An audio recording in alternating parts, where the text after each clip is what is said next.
사울이 지금 다윗을 죽이기 위해서 여러 가지 방법들을 사용을 했습니다. 처음에는 간접적으로 자기의 딸을 이용해서 딸을 주겠노라고 약속을 하면서 다윗을 함정으로 몰아 넣으려고 했었죠. 그런데 그때마다 번번이 다윗은 그 함정을 피해 갔고 빠져 나가게 됩니다.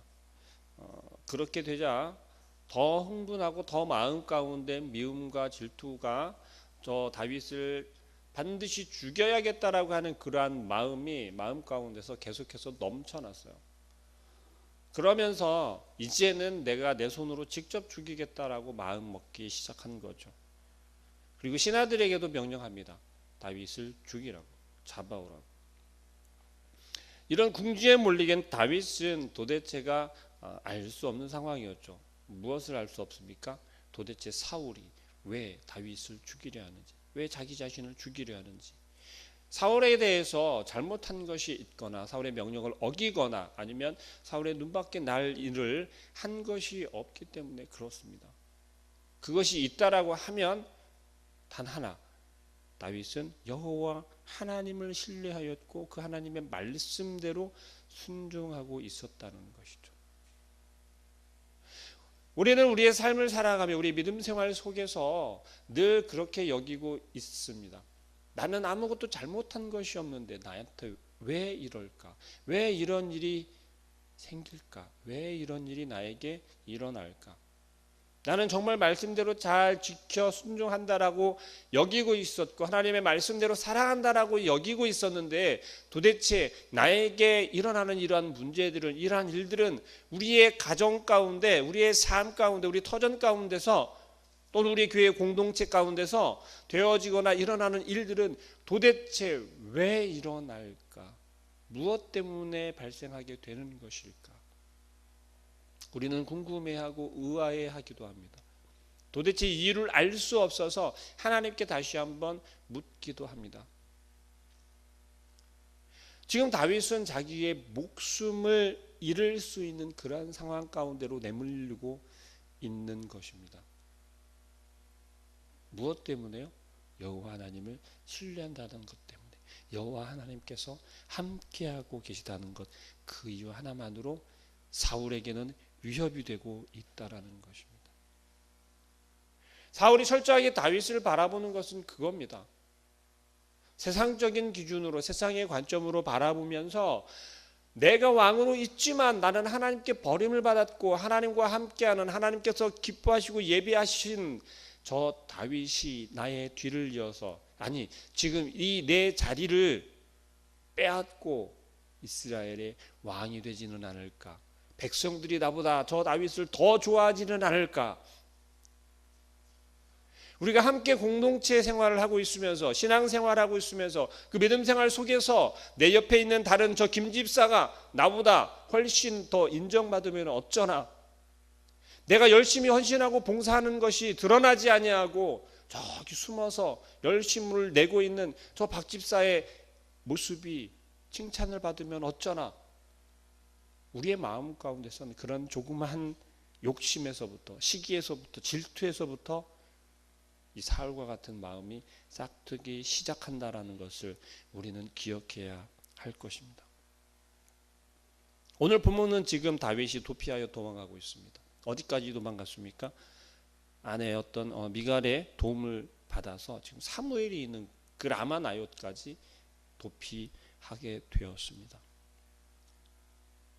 이 다윗이 도피한 모습을 바라볼 때 좀 지혜롭지 않습니까? 우리는 어떤 상황이 생기거나 나에게 위협이 되어져서 우리가 도망할 때, 피할 때 어떤 기준으로 피하게 되죠? 우리는 어느 곳으로 먼저 도망가려 합니까? 세상에서 만들어 놓은 안전한 장치, 안전한 곳, 보호받을 수 있는 곳, 그것을 먼저 떠올리지 않습니까? 그런데 다윗은 지금 선지자 사무엘이 있는 라마나요트를 선택했다라는 것이죠. 하나님의 그 그늘 가운데, 하나님께서 함께하고 계신, 임재하고 계신 그곳 가운데 나아갈 때 생명이 보존될 수 있다라는 것을 다윗은 알고 있었다라는 것이죠. 다시 말하면 우리의 어려운 상황 가운데서도 내 목숨을 잃을 수 있는 그러한 상황 가운데서도 여호와 하나님과 함께하고 있으면, 여호와 하나님께서 함께하시는 그들과 내가 함께하고 있다면 나의 생명이 보존될 거다라는 것을 다윗은 알고 있었다라는 겁니다. 전혀 세상의 보호를 받거나 세상의 어떤 힘을 의지해서 지금 상황을 모면하거나 피하려 하고 있지 않다라는 것이에요. 다윗은 여전히 자기 자신의 목숨을 위협받고 있는 그 순간에도 하나님께서 함께 하실 것이고 하나님께서 도울 것이고 자기 자신의 목숨을, 생명을 유지시켜 주실 거다라고 하는 확신을 가지고 있었다라는 겁니다.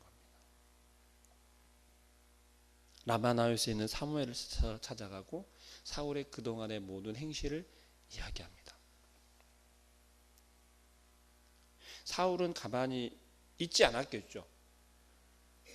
다윗이 어디 있는지를 물었고 사람들에게 물어봤고 또 수소문해서 다윗이 어디로 도망한지를 찾고 있었을 것입니다. 얼마나 마음 가운데 악한 마음이 넘쳐났겠어요. 자기의 손을 피해서 지금 달아났잖아요.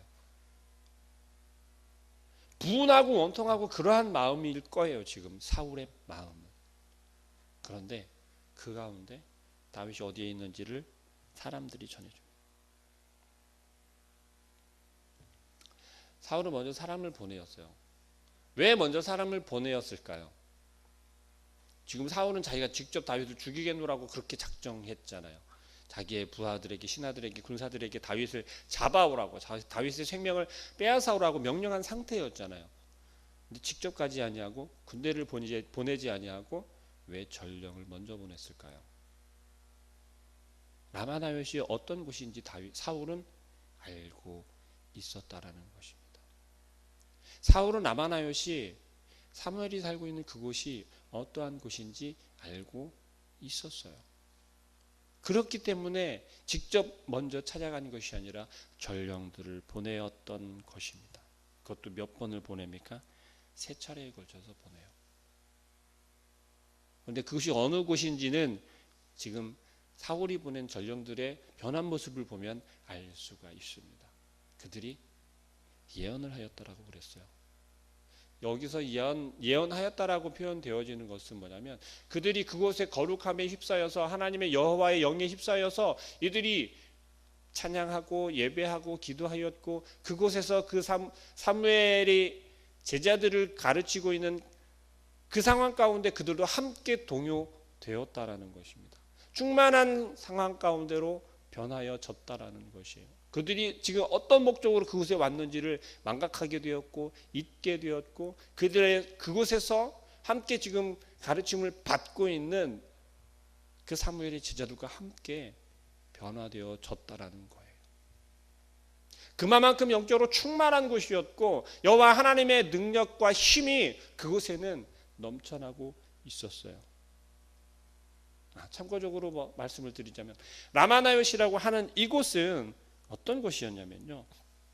히브리 단어로 해석을 해보면 목자들의 장막이다라고 하는 표현이 많이 어울리고 그렇게 통용되고 있습니다. 문자적으로는 숙소에 앉았다라고 하는 뜻이라고 해요. 근데 이 나옅, 라마라고 하는 곳에 나옅이다라고 하는 지명인 것인데요. 나옅의 의미는 정확하게는 불분명하게 사용이 되어진다고 합니다. 그런데 이제 히브리어 야샤브라고 하는 동사인데 거하다라고 하는 뜻, 숙소, 그러한 숙소라고 하는 그 라마에 앉아 있다, 거한다, 그러한 의미로 해석이 되고 있다고 합니다. 성경적으로 바라보았을 때는 사무엘이 그곳에 학교를 세우고 학교라고 표현하기 좀 그렇겠지만 사무엘의 제자들을 사무엘을 따르는 사무엘과 같은 그러한 제자들을 가르치고 양육하고 그곳에서 선지자들을 키우는 그러한 표현으로 해석할 수도 있겠습니다. 그러한 상황 가운데 있는 그 라마나요스에 지금 사울의 전령들이 1명 보내요, 2명 보내요, 3번째까지 보내는데도 그들이 다 동일하게 변했다는 거예요. 그들이 돌아오지 아니하고 그들과 함께 사무엘의 지자들과 함께 사무엘과 함께 예언을 하고 그곳에서 여호와를 섬기고 있었던 거예요. 사울이 도저히 참지 못하고 직접 라마로 갑니다. 그런데 사울이 어떻게 변하죠? 23절 말씀에 이렇게 표현합니다. 사울이 라마나요스로 가니라 하나님의 영이 그에게도 임하시니 그가 라마나요스에 이르기까지 걸어가며 예언을 하였으며 라고 이야기합니다. 사울은 그곳에 도착하기도 전에 이미 여호와 영이 임했다라고 표현하고 있어요. 그리고 24절 말씀에 그가 또 그의 옷을 벗고 사무엘 앞에서 예언을 하며 하루 밤낮을 벗은 몸으로 누웠더라. 그러므로 속담에 이르기를 사울도 선지자 중에 있느냐 하니라.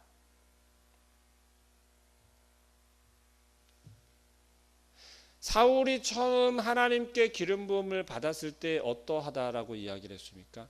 여호와의 영이 사울에게 임하니라.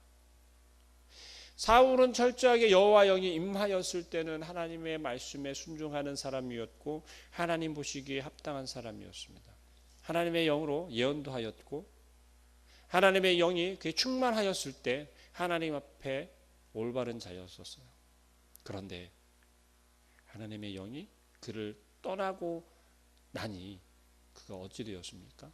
지금 이처럼 자기 자신의 자리를 보존하기 위하여서 왕의 자리를 보존하기 위하여서 백성들에게 그 자리를 빼앗기지 않기 위하여서 백성들에게 인정받기 위해서 지금 어떠한 상태로 변하였었습니까? 여호와의 악한 신이 임하여서 그를 휘두를 정도로 악하여졌다라는 거예요. 다윗은 지금 어떤 상황 가운데 있습니까? 전혀 지금 걱정할 수 없는, 걱정하지 아니해도 되는 그런 상황으로 바뀌어졌어요. 목숨을 지금 잃을 상황까지도 갔었는데 여호와께서 함께 하시는 그곳에 다른 사람들이 거하는 것이 아니라 여호와 하나님을 신뢰하고 여호와 하나님을 바라보고 오직 하나님의 능력으로만 그들이 살아가고 있는, 모여 있는 그곳에서 다윗은 생명을 보존할 수 있었다는 것입니다. 여러분들은 어려운 일이 당할 때, 여러분들에게 어려운 문제들이 생겼을 때 누구를 먼저 떠올리시나요? 혹은 누구를 먼저 찾아가시나요? 우리의 삶에서 문제가 발생하거나 문제가 해결해야 할 문제가 생겼을 때 우리는 가장 먼저 떠올리는 건 세상에서 그 일에 대해서, 그 문제에 대해서 가장 잘 아는 사람을 먼저 떠올리게 됩니다. 그리고 경험이 많은 사람을 먼저 찾아가게 되죠. 오늘 본문을 통해서 우리에게 말씀하시는 것은 우리에게 이러한 문제가 발생하였을 때, 그러한 문제가 되었을 때, 상황이 되었을 때 우리는 과연 얼마나 하나님 앞에 나와 도움을 청하냐는 것입니다. 이러한 문제가 발생하였을 때 나에게 이런 어려움이 있습니다. 문제가 있습니다. 힘듦이 있습니다. 하나님, 나를 도와 주옵소서. 나의 힘이 되어 주옵소서. 나의 버팀목이 되어 주옵소서 할 수 있는 우리 모든 여러분들 되기를 소망합니다. 또 더불어서 믿음의 동력자인 누군가를 찾을 수 있길 바랍니다. 신앙생활은요, 믿음 생활은 나 혼자 하는 것이 결코 아니다라고 이야기합니다.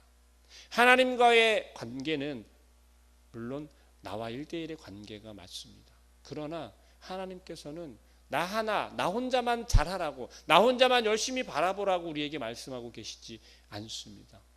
뭐라고 이야기합니까? 교제하라고 말씀하십니다. 사랑하라고 말씀하십니다. 하나님의 자녀들은 나 혼자만 잘 먹고 잘 살겠노라고, 나 혼자만 저 천국을 바라보며 살아가겠노라고 하는 것이 아니라 그 하나님 나라를, 하나님을 소망하는 내가 알지 못하는 그들을 도와주어야 하고 함께 동역하는 그들을 서로 붙잡아 주어야 하고 서로가 버팀목이 되어 주어야 한다라고 이야기합니다. 오늘 다윗이 찾아간 사무엘과 같이 말입니다. 그럴 때 우리를 무너뜨리거나 혹은 우리를 넘어뜨리고 해하려고 하는 그러한 세력들로부터 보호받을 수 있고 버텨낼 수 있고 힘이 될 수 있다라는 것을, 그리고 오늘 다윗같이 생명을 부지할 수 있다라는 것을 우리는 기억하시길 바랍니다. 오늘 하루도 허락한 우리 하나님께 우리의 삶 가운데서 오늘도 나를 어떻게 지켜주실지를 기대하고, 또 성령님께서 우리의 마음 가운데 우리의 마음을 더욱더 담대하게 하실 것을 우리는 기대할 수 있기를 소망합니다. 우리의 삶은 어렵고 힘들 수밖에 없는 것 같아요. 그 이유는 하나님의 자녀들을, 하나님을 바라보는 하나님의 자녀들을 약한 세력들은 가만히 놔두지 않는다는 것입니다. 그 사실을 우리가 분명히 기억하고 하나님을 의지하여야만, 오직 예수 그리스도만을 바라보아야만 우리가 그 악한 세력들을 이겨낼 수 있고 버텨낼 수 있음을 기억하시길 소망합니다. 기도하겠습니다. 사랑하는 하나님, 하나님께서는 다윗을 끝까지 사랑하시고 아버지 하나님의 그 계획 가운데 보존하기를 원하셨고 또한 나타내기를 원하신 것처럼 오늘 사울은 여전히 다윗을 죽이려 하지만 다윗은 아버지 하나님의 그 그늘 가운데로 나아가며 아버지 하나님의 그 장막 가운데서 사무엘과 함께 또한 아버지 하나님의 자녀들과 함께 생명을 유지할 수 있음을 바라봅니다. 우리를 해하려 할 때에 우리를 해하려는 그 악한 세력들의 마음까지도 변화시켜 주시고 바꾸어 주시는 우리 주님께서 우리의 삶 가운데 우리를 넘어뜨리거나 우리를 유혹하거나 우리를 미쁘게 하는 그러한 악한 세력들을 하나님께서 변화시켜 주시고 어떤 방패가 되어 주시고 버틸 힘이 되어 주실 것을 우리가 바라보니 오늘 하루도 우리의 삶에 온전한 힘이 되어 주시고 능력이 되어 주시며 버팀목이 되어 주옵소서. 온전히 하나님만 의지하고 주님만 바라보는 오늘 하루가 될 수 있도록 주의 자녀들 마음 가운데 확신을 심어주시고 확실한 믿음을 허락하여 주시고 오늘도 세상의 것들을 바라보고 그것들을 향하여서 우리가 도움을 청하는 것이 아니라 먼저 하나님 앞에 나아가며 하나님을 부르짖을 수 있고 주여 오늘도 나의 힘이 되어 주옵소서. 성령님이 우리의 마음 가운데 담대함을 허락하여 주옵소서. 아버지 하나님의 그 그늘과 장막 가운데에서 오늘 하루를 우리의 삶을 살아갈 수 있도록 인도하여 주옵소서. 예수 그리스도의 이름으로 기도합니다. 아멘. 하늘에 계신 우리 아버지